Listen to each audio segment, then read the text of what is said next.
Hello everybody and welcome. In this video I'm going to be discussing if The Walking Dead has killed too many characters. This video will contain spoilers from The Walking Dead TV show, so please do keep that in mind. Anyway, without further ado, let's begin. I'm expecting some people to look at this video's title and go straight to the comments to call me an idiot for even debating this question, but please, before you do, let me play devil's advocate and hear me out on this. So we're going to start things by going back to a video I made 5 years ago. 12 reasons why The Walking Dead Season 6 sucks. One of the first videos I made that really received a decent amount of views. Reflecting on this video 5 years later, I just want to say that I think the video itself sucks, but that's another story altogether. Anyway, I binged through the entirety of The Walking Dead once again this year, and on second viewing I have to say that I did enjoy Season 6 a lot more than I did first time around. I do still agree with some of the points that I made in that video, such as the wolves being awful antagonists, the whole Walker herd in the quarry scenario being dumb as hell, and Glenn's fake out death was just absolutely terrible, but overall it's still a fun season and is way better than Season 7 and 8.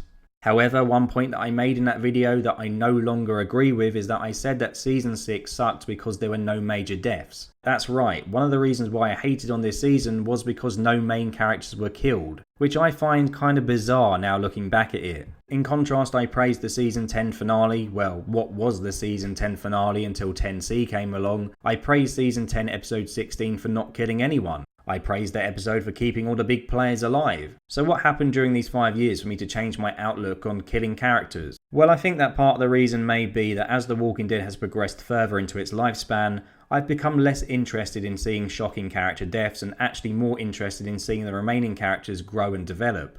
I have seen some people describe The Walking Dead in the past as a show that kills characters, replaces them with new characters, only to then kill them as well. And well, there may be some element of truth in that description. Carl died and then Henry took over what would have been his role in the story, and then Henry died as well. Beth died, allowing Noah to escape, and shortly after Noah died, Laurie dies, and then along comes Jesse, another love interest for Rick, and you guessed it, she dies as well. Therefore, I can understand why some people found it difficult in the past to get invested in new characters on The Walking Dead, considering there was a fairly high chance they wouldn't be around for very long. I've even seen some people say they gave up with the show because they just didn't see the point of getting attached to new characters only for them to die shortly after.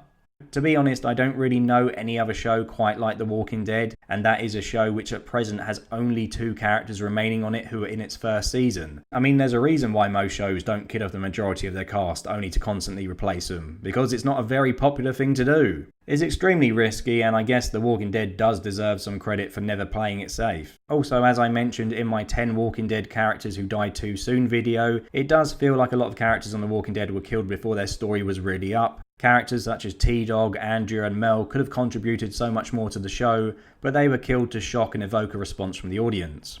Now, shocking the audience isn't inherently a bad thing, but it does feel like there's a lot of wasted potential in regards to some of the characters who have died on The Walking Dead. On the flip side, that feeling of no one being safe is what kept a lot of viewers on their toes, especially during the early seasons of the show, and was arguably one of the reasons why it became a success. I mean, when I saw Laurie die on the show, at that point in time I hadn't read the comics, and I thought to myself, there's no way in hell they're going to kill the main character's wife, but they did. Similarly, I still remember reading issue 100 of the comics and my shock at seeing what Negan did to Glenn. These moments stick with you, and when I recently rewatched The Walking Dead, I did so alongside my girlfriend who hadn't watched it previously, and I have to admit I was looking forward to the episode in which a major character died just to see her reaction to it. I'm also pretty sure that I said Killer Within, the episode in which Laurie and T-Dog both die, was my favourite Walking Dead episode on a list I made a couple of years ago, and I think their deaths were a big factor as to why I remember this episode so fondly. It's a difficult balance to get right. I mean, it's worth pointing out that I feel that The Walking Dead has always been stuck between a rock and a hard place when it comes to killing its characters. I mean, it does seem like every time The Walking Dead goes for a long spell of episodes without killing someone important, certain people always complain that it's getting boring, or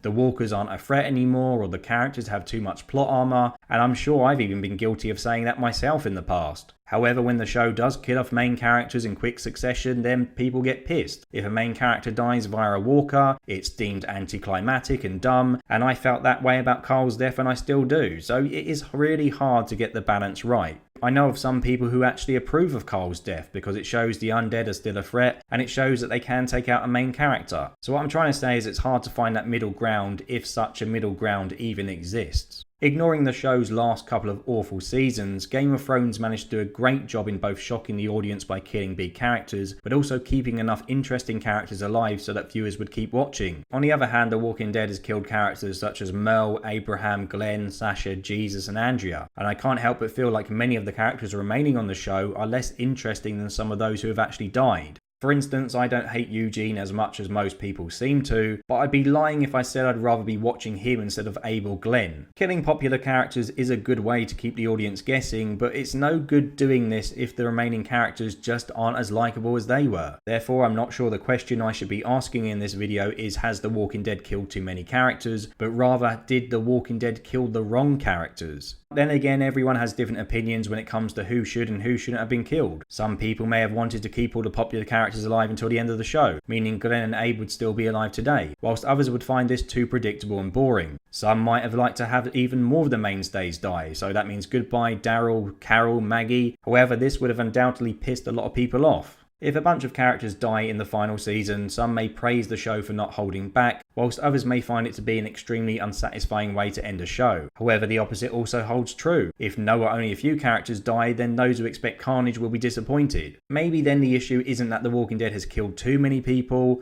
or that it's killed the wrong characters. Maybe it just killed them at the wrong time. I mean, let's look at the lineup from season 1. We've got Rick, Shane, Laurie, Andrea, Dale, Glenn, Carl, Amy, Carol, Jackie, Morales, Sophia, T-Dog, Ed, Daryl, Mel, Jim, Jenna and Morgan. Now I know there are actually more characters than this in the first season, but these are just the main ones that I've picked out. So that's 19 characters. Of these 19 characters, Amy, Jackie, Jim, Ed and Jenna all die in the first season, Shane, Dale and Sophia die in season 2, and Andrea, Laurie, T-Dog and Mel all die in season 3. So that's 12 of the original 19 characters on the show already dead by the time that season 3 finishes. And this is a trend which continues as the show progresses. More characters come, more characters go. Perhaps if The Walking Dead had kept the original characters around for longer and spaced their deaths out a bit more, the show wouldn't have to resort to killing their replacements and then killing their replacements. Who knows? Like I said at the start of this video, I'm just playing devil's advocate here. I don't actually have an issue with many of the deaths at all on The Walking Dead, and even the deaths that did hurt to see play out, such as Herschel's for instance,